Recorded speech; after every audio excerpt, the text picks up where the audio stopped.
అదృష్టం ఈ stage of my లైఫ్లో నాకు ఈ అవకాశం ఇచ్చారు. ఇచ్చినందుకు కేంద్రంలో మీకు తెలుసు అక్కడ కేంద్రంలో దడదడలాడిస్తున్నారు మోడీని.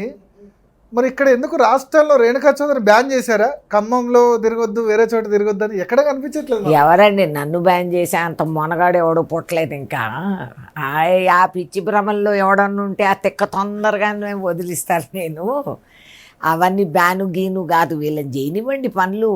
గతంలో అంటే ఖమ్మంలో నాకు ఎమ్మెల్యేస్ లేరు. అవును, కాబట్టి నేను I had to fulfil lot of other. 99 2004లో ఎంపీ ఉన్నప్పుడు ఒకళ్ళిద్దరు ఎమ్మెల్యేలే కాంగ్రెస్, అంతే ఒకళ్ళిద్దరు. 10కి ఇప్పుడు 10కి 9 మంది ఎమ్మెల్యేలు ఉన్నారు. కాబట్టి మీరు సో వాళ్ళని చెయ్యాలి కదండి పనులు. Let them do work. వాళ్ళు చెయ్యాలి. వాళ్ళు చేయకపోతే అప్పుడు నేను దిగుతా. కాకపోతే they are all very nice boys, వాళ్ళు చేసుకుంటున్నారు. అదేవిధంగా నేను అక్కడక్కడ I still go and I still do. పని ఉంది చెయ్యాలని అనుకుంటే బోల్డ్. ఇప్పుడు మాకు 18 వాడలు ఉన్నాయి. వాళ్ళ ఫారెస్ట్ ల్యాండ్లో వాళ్ళు ఉంటున్నారు. మరి వాళ్ళకి ఆధార్ కార్డులు ఇచ్చాము, కానీ we're not giving them water and electricity. కారు చీకట్లో దోమలు దీనికి పిల్లలు గురయ్యి చదువులు చెడిపోయి, సో అట్లాంటివన్నీ నేను టేకప్ చేసుకుంటాను. So that I can help. నా ఎంపీ ల్యాట్ ఫండ్స్ కూడా ఉన్నాయి. అక్కడ మనం సోలార్ లైట్లు వేయొచ్చు, కనీసం వాళ్ళకి అది అనుకూలంగా. I'm requesting. రేణుకా చౌదరి దేశం అంతా తిరుగుతున్నారు కానీ రాష్ట్రంలో తెలంగాణలో మాత్రం ఎక్కువ తిరగట్లా. మన మున్సిపల్ ఎలక్షన్స్ అయినా, జూబ్లీహిల్స్ ఎలక్షన్స్ అయినా నన్ను ఎవరూ పిలవలేదు, నా అవసరం లేదు. సో చేసుకుంటున్నారు, చేసుకొని. నా పాత్ర ఉండేది కేంద్రంలోని. So I will be there. ఇక్కడ నాకు అవసరం ఉన్నప్పుడు ఇక్కడ తిరుగుదాము. నాకంటే గొప్ప ఎందుకు మరి మిమ్మల్ని ఎందుకు పిలవట్లేదు? అంటే అవసరమే లేదు. అందరూ హీరోలే కదా మాకు. మాకు బోల్డ్ అంత గ్యాలక్సీ ఆఫ్ స్టార్స్ ఉన్నారు. మా అవసరం ఏముందండి? After all I'm women. ఇంకా చాలా మంది ఉన్నారు పెద్ద అంటే ఫైర్ బ్రాండ్ కదా రేణుకా చౌదరి. హేమీలు అందరూ ఉన్నారు కదా. వాళ్ళందరూ తిరిగేసి వేసేసి వెరీ గుడ్, మంచిదే కదా. They should work. నా పాత్ర. ఇప్పుడు నెక్స్ట్ ఖమ్మం కార్పొరేషన్ ఎలక్షన్స్ ఉన్నాయి. మేలో ఏప్రిల్ మేలో జరగాలి కదా. అప్పుడైనా పోతారా పోరా? Of course I will go. అది జిల్లా, నేను శాశ్వతంగా ఆ జిల్లాకు ఆడబెట్టుగా నేను ఉన్నదాన్ని. నేను అడిగేది కొన్ని క్వశ్చన్స్ మాత్రమే. మీరు కేటాయించిన బాధ్యత ఎవరెవరికి పోస్టులు ఇచ్చారో, హౌ ఆర్ దే క్వాలిఫైడ్ నాకు చెప్పండి. ఇది నేను అడిగే రహస్యం కాదు కదా. బహిరంగంగా మీరు పేపర్లు ప్రింట్ చేసి నోటీసులు ఇచ్చారు. అందరూ చదివారు. ప్రతిపక్ష నాయకులు చదివారు, లోకల్ వాళ్ళు చదివారు, అందరూ చదివారు. అందరూ అదే సవాల్ అడుగుతున్నారు, వీళ్ళు ఎవరు మేడం అని. 18 ఏళ్లగా ఎవడు అడ్రస్ లేని ఎదవల్ని తీసుకొచ్చి మేము పోస్టులు ఇస్తే పార్టీ నాశనం అవ్వదా? మీరు మరి మీనాక్షి నటరాజన్ దృష్టికి, మహేష్ కుమార్ గౌడ్ దృష్టికి, రేవంత్ రెడ్డి దృష్టికి తీసుకెళ్లారు? అవును, of course I have taken all. ఏమన్నారు మరి వాళ్ళు? నేను స్టెప్స్. ఇప్పుడు వాళ్ళు యాక్షన్ తీసుకుంటారు. They have to know. లేకపోతే మీరు పదవుల్లో ఎందుకు ఉన్నట్లు? ఇప్పుడు నేను ఇది ఈ మాత్రం నేను తీసుకురాకపోతే, నేను మీ దృష్టికి తీసుకురాకపోతే ఐఎమ్ ఆల్సో ఫెయిలియర్. నాకు అలవాటు లేదు ఫెయిలియర్గా ఉండటం. నేను అడిగేది only logical questions. Who are these people? ఏ విధంగా, ఎవరు రికమెండ్ చేశారు నాకు? I want those facts. ఎవరు రికమెండ్ చేశారు? సంబాద్రి డెవలప్మెంట్ కార్పొరేషన్ అయితే బట్టి విక్రమార్క అంచరుడు. అది మీరు చెక్ చేయండి. మీరు జర్నలిస్ట్, మీరు చెక్ చేసి చెప్పాలా. ఇప్పుడు వైరా టౌన్లో డిసిసి ప్రెసిడెంట్, హస్తకళా corporation chairman, BC welfare corporation chairman, SUDA chairman, ఆ తర్వాత మహిళా కాంగ్రెస్, ఇలా బసవరాజు శ్రీనివాస్, ఎరుపాల మదిర, బ్రాహ్మణ కార్పొరేషన్. Who is he? నాకు వ్యక్తిగతంగా వాళ్ళతో ఎటువంటి విరోధము లేదు. ఎవరో కూడా ఆర్గనైజేషన్స్ లో యాక్టివ్ ఉన్నారు. ఆయన యాక్టివ్ ఉండని. Who is he? Sridhar Babu recommendation. No maybe గీబీ కాదు. I want to know. So ఒక్క వైరా టౌన్ కి ఎన్ని పోస్టులు ఇచ్చారు? ఇచ్చారు. అది ఏ విధంగా అది న్యాయము? How is that going to be conducive? అంటే మిగతా మా జిల్లాలో మిగతా ఏరియాలు ఎవరూ పనికిరాలేదు. ఎన్నో త్యాగాలు చేసి ఆస్తులు పోగొట్టుకొని పార్టీకి పనిచేసిన వాడికి ఏం కోరతారండి? ఒక గుర్తింపు, ఒక మర్యాద, ఒక గౌరవం.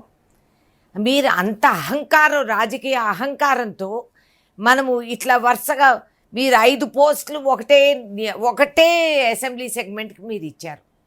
ఎవరి రికమెండేషన్ ఇది? How are they qualified? Wyra బట్టి నేటివ్ ప్లేస్ కాబట్టి ఆయన అయి ఉండొచ్చు. మరి ఆయన నేటివ్ ప్లేస్ అది, మదర్లో ఆయన ఎమ్మెల్యే, రాష్ట్రానికి ఆయన డిప్యూటీ సీఎం, అయితే అన్నీ ఆయనకి ఇచ్చింది. ఇంకో కార్యకర్తలు వద్దులే చెప్పేసేయండి, మాకు ఆ మొహమాటం వద్దు, మీరు అందరు పక్కకు తొలగించేయండి, మేమే అన్నీ ఆయనే అన్నీ చేస్తారు, డిసైడ్ చేయండి. అది నిజమైతే, అది వాస్తవం అయితే then give everything to him. ఎందుకు ఇంకా ఎందుకు సీఎం, ఎందుకు మినిస్ట్రీ, ఎందుకు ఎవరైనా ఎందుకు? మరి మీరు ఇది AICC general secretary organisation KC Venugopal వాళ్ళ దృష్టికి వెళ్ళిందా? ఇక్కడ జరుగుతుంది వాళ్ళ అందరి దృష్టికి వెళ్ళింది కాబట్టి ఇవాళ నేను మాట్లాడుతున్నాను. తర్వాత నోబడీ కెన్ సే మీరు బహిరంగంగా ఎందుకు చెప్పారు, అప్పుడు ఎందుకు చెప్పలేదు, రహస్యంగా ఎందుకు పెట్టలేదు, ఈ కథలన్నీ చెప్తారు. కాబట్టి విత్ ప్రూఫ్ నేను చూపిస్తాను. పైన నుంచి కిందకి అందరి దృష్టికి ఎందుకు తీసుకొచ్చాను, ఎందుకు తెస్తున్నాను, ఏమన్నారు, ఎందుకు వై ఎమ్ ఐ ఫైటింగ్, ముందు అది అర్థం చేసుకోండి. ఎందుకంటే నా కార్యకర్తలకి ఇది మా ప్రాణం. ఒక పార్టీకి వెన్నెముక అంటే ఒక కాంగ్రెస్ కార్యకర్త, వాళ్ళ కోసం నేను పోరాడుతున్నా. ఏంటి మీరు నన్ను చేయగలిగేది? చేయండి, నేనేమన్నా భయపడుతున్నానా? You give me answers so that I can also convince the workers. లేదు బాబు, ఇది ఈ కారణం వల్ల ఎట్లయింది, ఈ ఆలోచనతో అట్లయింది. ఆఫ్టర్ ఆల్ రాజకీయాలు ఒక చదరంగం. ఒకసారి ఈ పాము మేము కదిలిస్తాం, ఒకసారి అక్కడి నుంచి ఒకటి కదలాల్సి వస్తుంది, ఒక మెట్టు మనం దిగాల్సి వస్తుంది, ఒక మట్టు మనం ఎక్కాల్సి. ఇవి చెప్పి చెప్పి చెప్పి నేను ఖమ్మం జిల్లాకి వెళ్ళిన కాడ నుంచి నేను అంచెలంచెలుగా కాంగ్రెస్ ఓట్ బ్యాంక్ పెంచాను. 10 years బీఆర్ఎస్ గవర్నమెంట్లో ఏ అడ్డగోలు కేసు మా మీద పెట్టినా కూడా పోరాడింది మేము. అర్ధరాత్రి వేళ మా వాళ్ళని కిడ్నాపులు చేసి పోలీసులు తీసుకెళ్ళిపోతా ఉంటే, పోలింగ్ రోజు ఏజెంట్లని పికప్ చేసి పోలీసులు తీసుకెళ్తే పోలీస్ స్టేషన్కి వచ్చి నేను ఏం చేస్తాను చూడండి అంటే వాళ్ళే బండి నడుపుకొని వచ్చి వాళ్ళు అది దించిపోయారు. మేము ఎదుర్కొన్న నాన్సెన్స్ మాకు తెలుసు. ప్రతి చిన్న మాటకి నేను పైకి వెళ్ళి పరిగెత్తి నేను చెప్పే రకం కాదు. మా సత్తా ఏంటో మేము తెలుసుకుంటాం. అందుకనే నేను చెప్తాను, మమ్మల్ని తక్కువ అంచనా వేయొద్దండి. Don't think that you can do so much arrogance. అంత అహంకారంతో మీరు చేసుకుంటారంటే మాకు తెలుసు, ఏ విధంగా ఎట్లా చేయాలనేది మాకు తెలుసు. కొన్ని చట్టాలు అమలు చేస్తారు కాంగ్రెస్ పార్టీ. కేంద్రం నుంచి ఏమని చెప్పారు, కనీసం మూడు సంవత్సరాలు వర్క్ చేసిన వాడికి మండల్ ప్రెసిడెంట్ పేర్లు ఇవ్వండి అన్నారు. మండల్ ప్రెసిడెంట్లు ఇచ్చారు. ఎవరు వీళ్ళు 3 సంవత్సరాలు పని చేయలేదు? లేదండి, none of them have worked. మొన్న ఆ పార్టీ నుంచి ఈ పార్టీ నుంచి. మరి అది వాళ్ళకి వర్తించినప్పుడు మాకెందుకు వర్తిస్తుంది ఏదైనా? Why is discipline only for us? అంటే వీళ్ళు పాస్ చేసి PCC also has to account. చెప్పినాము, మేము అడిగినాము, ఆయన కూడా మాకు జవాబులు ఇవ్వాలా. మా హక్కు ఇది. ఒక కాంగ్రెస్ కార్యకర్తగా నేను అడుగుతున్నా. నేను ఏమని చెప్పి నా తోటి కార్యకర్తలకు చెప్పను, లేదురా మీరు నిస్వార్థంగా 3 సంవత్సరాలు ఖచ్చితంగా చేస్తేనే మండలాధ్యక్షుడు. కనీసం వాళ్ళు కాంగ్రెస్ పార్టీలో ఉండాలండి. వాళ్ళు అడ్రస్ లేని వాళ్ళందరినీ వాళ్ళు తీసుకొచ్చి మీరు అమలు చేస్తే ఎవరు ఈ ప్రాసెస్లో ఎవరు ఇన్వాల్వ్ అయ్యారు? They should be accountable. ఇప్పుడు రాహుల్ గాంధీ మాకేదో చెప్తారు అక్కడ కేంద్రం నుంచి, he will give an order, కింద అమలు చేసే బాధ్యత మాది. అంటే ఎమ్మెల్యేలు ఎంపీలు వేరే పార్టీ నుంచి వచ్చినా సరే గ్రాస్ రూట్ లెవెల్ వర్కర్ మండల కాంగ్రెస్ డీసీసీలకు మాత్రం కొంచెం స్పెసిఫిక్గా రూల్స్ పెట్టింది. అవును, అంటే మీరు నిన్న కాక మొన్న జంపు చేసి వస్తే మీరు మంత్రులు కూడా అయిపోగలుగుతారు. కానీ కార్యకర్త 20 ఏళ్ళ నుంచి గాడి చాకరీ చేసినోడికి మీకు గుర్తింపు లేదు. Is that fair? ఇది మా పార్టీనే కాదు, అన్ని పార్టీల్లో ఇట్లా జరుగుతూ ఉంది. కాకపోతే Congress has the oldest party. అది అయిపోయింది కదా, అదే అయింది. ఇది మీరు లిస్టు తీయండి, చూడండి పాత కాంగ్రెస్ ఎక్కడ మిగిలింది, ఎంతమంది మిగిలారు. But Meenakshi Natarajan also Congress grass root level Congress party worker. She is a very effective general secretary and మీరు చూద్దరు, she has taken note of all these things. And but I want to ask that why this has happened అనేది నాకు జవాబు, నేను సంతృప్తి పడాలా. అప్పుడే నా కంఠంలో నిజం అనేది కంగుమంటుంది. నేను 10 మందికి నేను నచ్చ చెప్పుకోగలుగుతాను. నా జూలైలో ఇప్పుడు మళ్ళీ కార్పొరేషన్ పోస్టులు ఇంకో కొన్ని, ఈ క్యారెట్లు మాకు ఇవ్వద్దండి. జూలైలో మీరు మొన్న వచ్చినోడికి ఇవ్వాల్సింది ఆగమని ఒరే నువ్వు 6 నెలలన్నా పని చేయరా బాబు, ముందు పార్టీ జెండా పట్టుకొని తిరుగు. తెలుగుదేశం పార్టీ నుంచి వచ్చిన వాళ్ళకి ఎక్కువ పదవులు దక్కుతున్నాయి అంటారు కాంగ్రెస్ లో. అదే ఒక కంప్లైంట్ వచ్చింది మరి కార్యకర్తల దగ్గర నుంచి. అది మనం నచ్చ చెప్పుకోవాలి కదా, చెప్పాలి కదా. ఎవరు టీడీపీ అనేది నాకు లెక్కలు లిస్టులు పంపిస్తున్నారు అందరూ. ఇంతమంది వచ్చారు నిన్న కాక మొన్న వచ్చిన వాళ్ళు, మేము వచ్చిన వాళ్ళమే. బట్ ఈ లెవెల్లో ఈ విధంగా వస్తానే మాకు కిరీటాలు పెట్టి ఎవరు పదవులు ఇవ్వలేదు. సో ఇప్పుడు పోస్టులన్నీ మీరు చూసుకుంటే వీళ్ళు ఎవరు మనుషులు, ఐ వాంట్ టు నో. నాకు ఈ పేర్లు ఇవన్నీ మీరు చెప్పండి.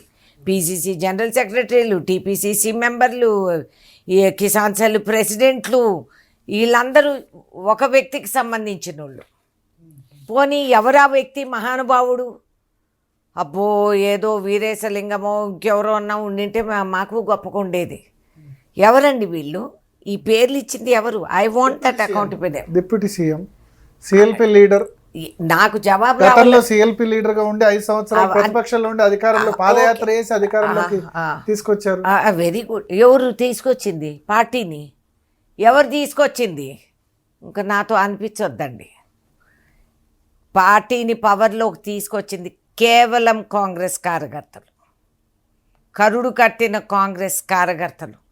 10 సంవత్సరాలు మేము పడిన వేధింపులు ఇంక భరించలేక ఎవడికి వాడు నడుం కట్టి పీడికి పట్టి తిరగబడి గెలిపించింది కాంగ్రెస్. ఏ ఒక్కడన్నా ఈ పిచ్చి మాటలు చెప్పి నేనే నడిచాను నేనే చేశాను అని చెప్తే రేపు రోడ్డు మీద తిరిగే పరిస్థితి ఉండదు. జాగ్రత్తగా ఉండమనండి.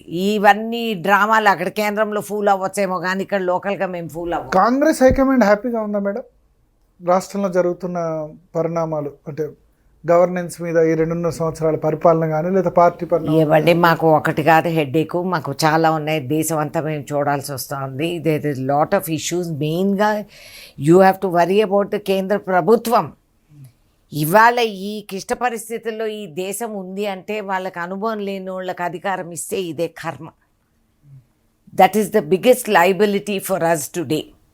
ఒక బీజేపీ ఫారెన్ పాలసీ ఫెయిలియర్ వలన ఇవాళ అడుక్కు తినే పరిస్థితి అండి. ఇవాళ మనం ఏమని అడుక్కుంటున్నాము ట్రంప్ని, బాబు మేము రష్యా నుంచి మేము ఆయిల్ కొనుక్కోవచ్చా, ప్లీజ్ మాకు అంత పర్మిషన్ ఇరా, ఇంకొక 10 రోజులు మేము కొనుక్కుంటాం. ఏందండి ఇది? ఏమిది? నువ్వు చైనా మీద టారిఫ్ వేసిన ట్రంప్ ఇవాళ చైనా యూఎస్ఏ బాయ్ బాయ్. మేమెక్కడ ఉండిపోయినాము? నువ్వు పాకిస్తాన్ అని చెప్పినావు. ఇప్పుడు డీజిల్ పెట్రోల్ కన్జర్వేషన్ చేయాలి అని చెప్తున్నారు. గోల్డ్ కొనొద్దు సంవత్సరం వరకు అని నరేంద్ర మోడీ చెప్పారు. స్వామి, గోల్డ్ ఎప్పుడు కల్లో కూడా అనుకోలేము. గోల్డ్ అంటే మ్యాక్సిమం కుక్కలు ఉంటాయి ఒక బ్రీడ్ గోల్డెన్ రిట్రీవర్, అంతవరకే గోల్డ్. కానీ మాకు తిండికి లేక నువ్వు గ్యాస్ సిలిండర్ ధర పెంచి నిరుద్యోగ సంఖ్య పెరిగిపోయి 30 ఏళ్ళ వయసు పిల్లలకి ఉద్యోగాలు లేక మా నెత్తిని ఇంకా తల్లి తండ్రిగా మేము భరించి మోసి మేపి వాళ్ళని ఇంకా మేపుతున్నాం. మేము చదువులు చదివిపించి నీట్ ఎగ్జామ్ పేపర్ చేయలేని గవర్నమెంట్ ఇది. ఒకసారి కాదు, 2019 నుంచి పేపర్స్ లీక్ అవుతానే ఉన్నాయి. ఇది ఒక మోడస్ ఆపరాండి కేంద్ర ప్రభుత్వాన్ని. కోట్లాది మంది పిల్లలు ఇవాళ నష్టపోయినారు, కోట్లాది మంది. ప్రతిసారి పేపర్ లీక్ అవుతుంది, ఆ తర్వాత వాళ్ళు ఏం జవాబు చెప్పారు? గోల్డ్ దాని మీద ఏం చెప్తారు మేడం మీరు? మోడీ మాట ప్రజలు వినే అవకాశం ఉందా? సంవత్సరం పాటు ఏమండి ఇప్పుడు కొనుగోలు చేయొద్దు, అదే గోల్డ్ దానివల్ల విదేశీ మార్కెట్. సారు గోల్డ్ కొనుక్కుండే అర్హత ఎవరి దగ్గర ఉంది సారు? గవర్నమెంటే ఒప్పుకుంది. ఇన్ని వేల మందికి మేము అన్నం పెడుతున్నాం. నువ్వు మన్రేగా తీసి పారేసావు. ఇవాళ పనికి ఉపాధి హామీలో రోజులు తగ్గించేసావు. నిరుద్యోగ సంఖ్య పెరిగిపోయింది. గోల్డ్ కొనుక్కోండి అర్హత ఎవరి దగ్గర మిగిలిందా? 7 లక్షల కోట్ల వర్త్ బంగారం దిగుమతి చేసుకున్నామట లాస్ట్ ఫైనాన్షియల్ ఇయర్. చదువు లేని వాళ్ళు దొంగ సర్టిఫికెట్లు తీసుకొని పార్లమెంట్కి వస్తే ఇదే పరిస్థితి. మాటలు చెప్పేదానికి నేను ఎవడైతే వచ్చాడో వాళ్ళే అంటాను. నేను ఎవడైతే ఫోర్జ్ సర్టిఫికెట్, అది కూడా అహంకారంతో నువ్వు చేసిన 3rd rate ఫోర్జరీ. ఆ ఫాంటే లేదు నువ్వు తీసుకొచ్చిన సర్టిఫికెట్లో, నువ్వు చెప్పిన రోజుల్లో అది ఫాంటే. సుప్రీంకోర్టు వరకు కేసేస్తే సుప్రీంకోర్టు కూడా నోరు మూసుకొని చెవులు మూసుకొని ఉంది. రియలీ జస్టిస్ ఇస్ బ్లైండ్ అనమాట. ఆ information you are not able to get as a citizen. నీ రైట్ టు ఇన్ఫర్మేషన్ ఇవన్నీ కత్తిరిచ్చేసి తొక్కి పారేసి అన్నీ చేశారు. ఇవాళ ఇష్ట పరిస్థితుల్లో ఉన్నారు. మిడిల్ క్లాస్ ఫ్యామిలీస్ నాకెందుకులే ఇది నా గొడవ కాదు అని అనుకున్న వాళ్ళందరికీ ఇవాళ గోరు చుట్టుపై రోకలి పోటు. ఇవాళ మీకు అర్థమవుతుంది గవర్నమెంట్ మరి